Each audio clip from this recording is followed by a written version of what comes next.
Важная дата в истории Хакасии. В этом году 100 лет исполняется первому съезду хакасского народа. По этому поводу в Абакане сегодня открылась Всероссийская конференция.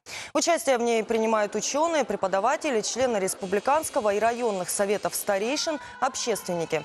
С докладами, в том числе о сохранении хакасского языка, выступит доктор Российской академии наук Игорь Кызласов, профессор Сибирского федерального университета Виктор Кривоногов, а также другие ученые. Кроме того, сегодня глава Хакасии Виктор Зимин вручил президентскую грамоту известному в Хакасии деятелю и общественнику Владиславу Торосову.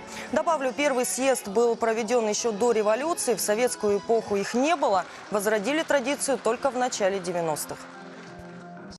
Я даю вам слово, обещаю, что все наработки, которые будут сделаны на конференции, очень тщательно изучить, многим придать статус законности, многим придать, то есть обещаю провести через законодательную инициативу правительства все те наработки.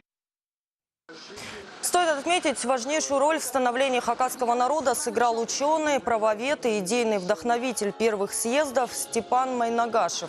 В его честь сегодня была открыта памятная доска на здании Хакасского научно-исследовательского института языка, литературы и истории.